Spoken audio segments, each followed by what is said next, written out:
பங்கு சந்தையில் முதலீடு செய்யணுமா? இந்தியாவின் டாப் இன்வெஸ்டிங் நிறுவனங்களில் ஒன்றான ஆலிஸ் ப்ளூவை அணுகுங்க.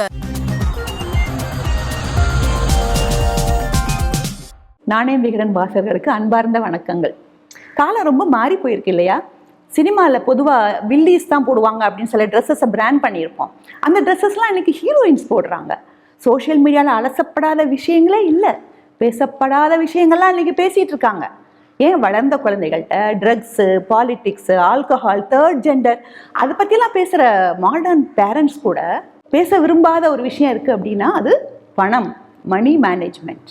அது நம்ம தப்பு இல்லைங்க. காலங்காலமாக அதை அப்படி இப்போ குழந்தைங்க கிட்ட பணத்தை பற்றி பேசக்கூடாது அப்படிலாம் சொல்லி நம்ம தலையில் உருவேற்றி வச்சுருக்காங்க.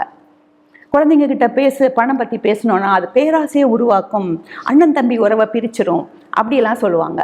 இது ஏறக்குறைய இந்த வேப்ப மரம் வச்சு இல்லை பேய் ஒன்று ஆடுதுன்னு சொல்லுவாங்க இல்லையா முந்தி காலத்தில், அதுக்கு சமமானது தான். ஒரு அன்ரிட்டன் லா இருக்குது. நம்ம வீட்டில் உள்ள பெரியவங்க கிட்டலாம் யாரும் சொத்து பற்றி பேசிடக்கூடாது, கேட்டுறக்கூடாது அப்படின்னு. அவங்க போன பிறகு யார்கிட்ட கேட்குறது? அப்படி ஆகி சொத்து எங்கே இருக்குது, டாக்குமெண்ட்ஸ் எங்கே இருக்குது அப்படிலாம் தெரியாமல் நிறைய சொத்துக்களை இழந்த குடும்பங்கள் இருக்குது.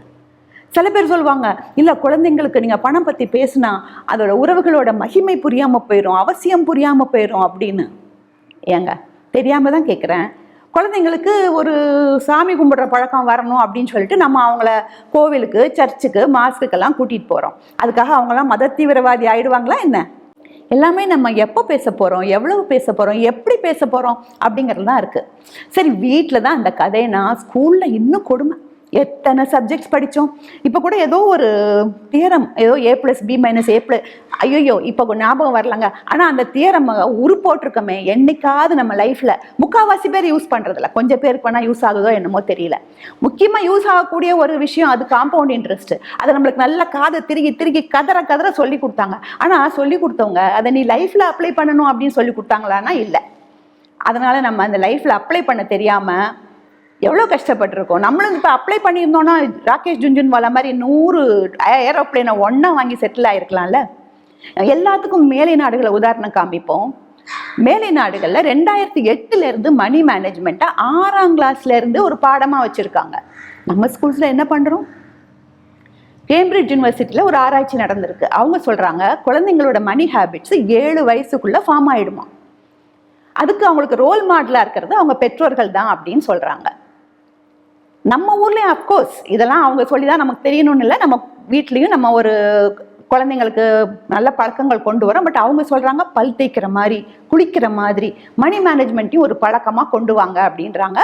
நம்ம ஊர்லேயே சில ஃபேமிலிஸ் இருக்காங்க, எஸ்பெஷலி வியாபாரம் செய்கிற ஃபேமிலிஸ் எல்லாம் அதில் பெரிய ஆளாக இருப்பாங்க. ஃபார் எக்ஸாம்பிள் இந்த ஜெயின் ஃபேமிலிஸ்லாம் பார்த்தீங்கன்னா புலனடக்கம் பற்றி ரொம்ப இம்பார்ட்டன்ஸ் கொடுப்பாங்க.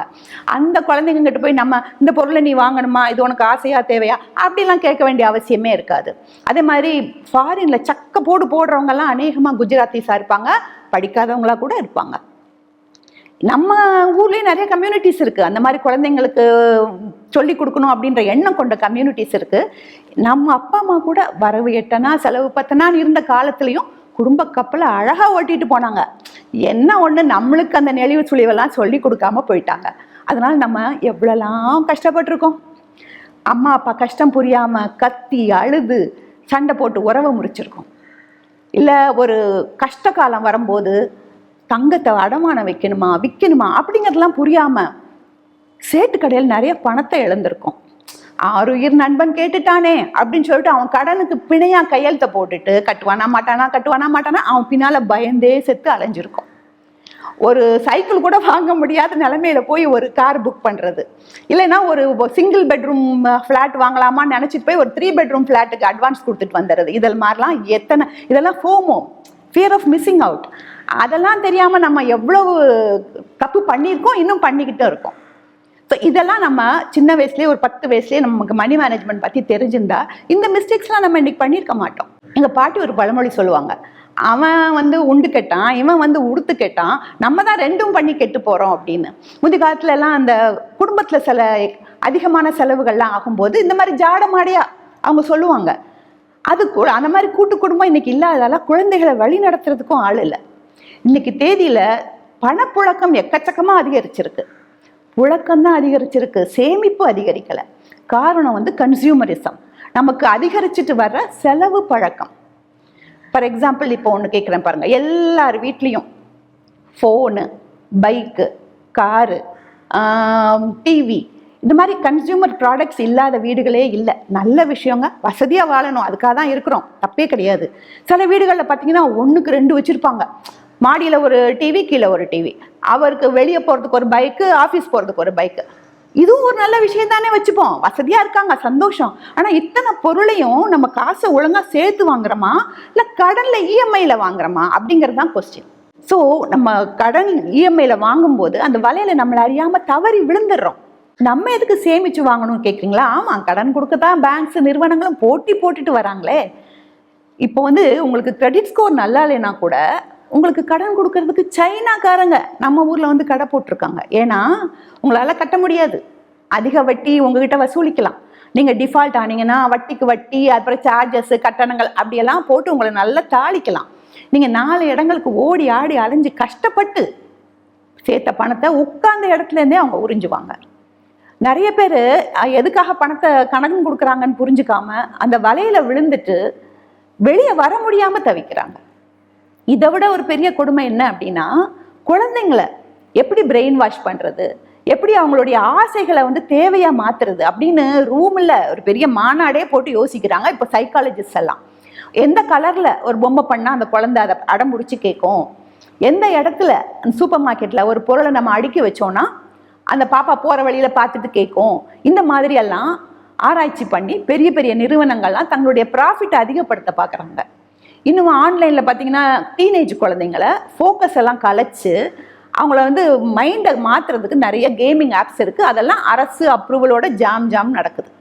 இந்த விஷயத்தில் அரசை பற்றி நம்ம குத்தம் சொல்ல முடியாதுங்க. அரசுக்கு நானும் நீங்களும் மாத்திரம் முக்கியம் இல்லை, அவங்களுக்கு பிஸ்னஸ் பீப்புளையும் பார்க்கணும், கம்பெனிஸையும் பார்க்கணும், எல்லாரோட ப்ராஃபிட்டையும் பார்க்கணும், எக்கானமியை விரிவடைய வைக்கணும். அதுக்கெல்லாம் நம்மளுடைய செலவு பழக்கம் அதிகரிக்கணும். அதனால் இப்போ ரீசன்ட் பட்ஜெட்டில் கூட நீங்கள் இந்த ட்ரெண்டை பார்த்துருக்கலாம். அவங்கள குத்தம் சொல்ல முடியாது, நம்மளோட இன்ட்ரெஸ்ட்டை நம்ம தான் பார்த்துக்கணும்.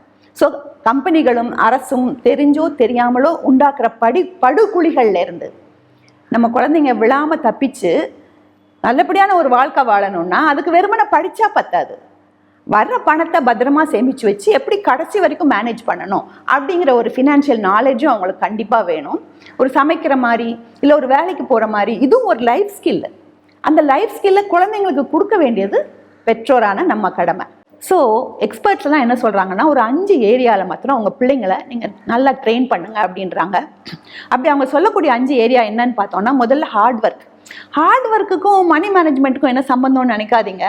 ஒரு குழந்தை தரோவாக உட்காந்து ஹார்ட் ஒர்க் பண்ணி ஹோம்ஒர்க்கை முடிக்க பழகுனாங்கன்னா அவங்க படிப்பில் மாத்திரம் இல்லாமல் சேமிப்புலையும் நாளைக்கு மணி மேனேஜ்மெண்ட்லேயும் கூட கில்லாடியாக இருப்பாங்க அப்படின்னு கண்டுபிடிச்சிருக்காங்க. ஸோ ஒரு குழந்தைய என்ன பண்ணாலும் தரோவாக செய்ய பழக்கணும்.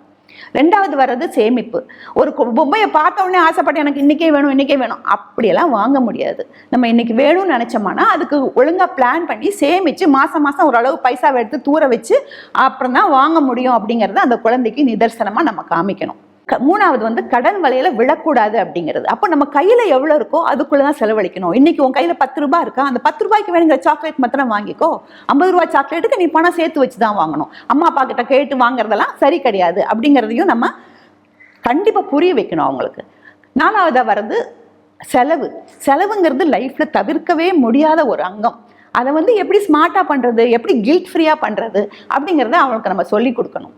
ஸ்மார்ட்டானா என்ன, நம்ம போன உடனே ஒரு காரை பார்த்தோமோ இல்லை ஒரு பைக்கை பார்த்தோமோ வாங்கிடுறோமா, இல்லையே. ஒரு 4 இடத்துல கேட்குறோம், ஒரு 4 இடத்துல விலை விசாரிக்கிறோம். அதெல்லாம் அந்த குழந்தைங்க பார்க்குற மாதிரி நம்ம செஞ்சு, நீயும் அப்படித்தான், ஒரு பொம்மை வேணுமா பார்த்த உடனே வாங்காத, ஒரு 4 இடங்கள்ல பாரு, இன்னும் என்ன மாதிரியெல்லாம் மார்க்கெட்டில் கிடைக்குதுன்னு பார்த்துட்டு நீ டிசைட் பண்ண அப்படின்னு நம்ம அவங்களுக்கு சொல்லலாம்.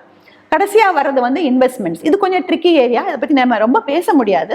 அதனால நம்ம என்ன பண்ணலாம் அப்படின்னா, நம்ம அதை பற்றிலாம் ஓரளவு டிஸ்கஸ் பண்ணும்போது நம்ம குழந்தைங்களும் பக்கத்தில் இருக்கிற மாதிரி பார்த்துக்கலாம். ஸோ தட் அவங்க காதில் விழுகிறத வச்சு அவங்களுக்கு ஓரளவு நாலேஜ் அக்குமுலேட் ஆகும். இது வளர்ந்த குழந்தைகளுக்கு. நீங்கள் கேட்குறது எனக்கு புரியுது. எனக்கே இன்னும் இந்த பெரியவங்களுக்கே இவ்வளோலாம் தெரியாது, நான் குழந்தைங்களுக்கு எங்கே சொல்லிக் கொடுக்குறது அப்படின்னு கேட்குறீங்களா? ஓகே, 10 வயசுல தான் படிச்சுக்கலாம், இப்போ குழந்தைங்களுக்கு சொல்லிக் கொடுக்குவாது படிச்சுக்கலாமே. நம்ம குழந்தைங்க நம்ம கூட இருக்கிறதுக்கு 20 வருஷம் அவ்வளோதான். அதுக்கப்புறம் 60 வருஷம் அவங்க தனியாக போராட போகிறாங்க. இந்த 20 வருஷமும் நம்ம அவங்கள கண்ணுங்கருத்துமா பார்த்து வசதியாக வச்சுட்டு நம்மளோட தேவைகளை குறைச்சிட்டு அவங்க நல்லா வாழ வச்சுருவோம்.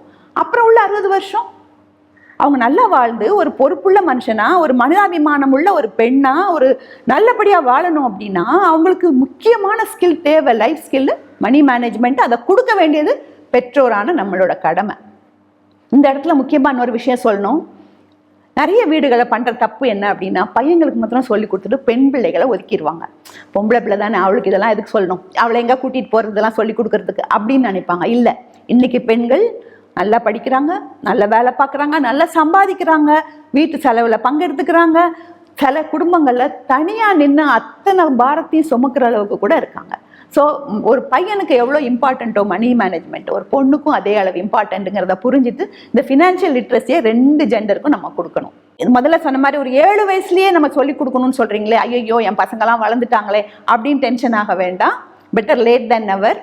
ஸோ நீங்கள் செய்யணும் அப்படின்னு முடிவெடுத்துட்டிங்கன்னா ஆட்டோமேட்டிக்காக உங்களுக்கு நிறைய வழிகள் உங்கள் முன்னாடி நிற்கும். நம்ம செய்ய வேண்டியதெல்லாம் அந்த மணி ஆக்டிவிட்டீஸ் பற்றி அவங்ககிட்ட நல்லா பேசி அவங்கள அதில் ஈடுபாடு கொள்கிற மாதிரி வைக்கிறது தான். ஸோ பிள்ளைங்களை மேலும் மேலும் முன்னேற்றி நல்ல ஒரு சிட்டிசனாக வாழ வைக்கணும் அப்படின்னு ரொம்ப ஆசையாக இருக்கிற எல்லா பெற்றோருக்கும் I wish you all the very best. உங்க பணத்தை பங்கு சந்தையில் முதலீடு செய்ய ஆசையா? இந்தியாவின் டாப் இன்வெஸ்டிங் நிறுவனங்களில் ஒன்றான ஆலிஸ் ப்ளூவை அணுகுங்க. இலவசமாக டிமெட் அக்கவுண்ட் ஓபன் பண்ணலாம். டிஸ்கிரிப்ஷன் லிங்க் பார்க்கவும். மேலும் நாணயம் விகடன் யூடியூப் சேனல்ல வரப்போற பிசினஸ் மற்றும் பினான்ஸ் சம்பந்தமான வீடியோக்களை உடனே பார்க்க இந்த வீடியோ கீழே உள்ள சப்ஸ்கிரைப் பட்டனை கிளிக் பண்ணுங்க. அண்ட் மறக்காம அந்த பெல் ஐக்கனையும் கிளிக் பண்ணிடுங்க.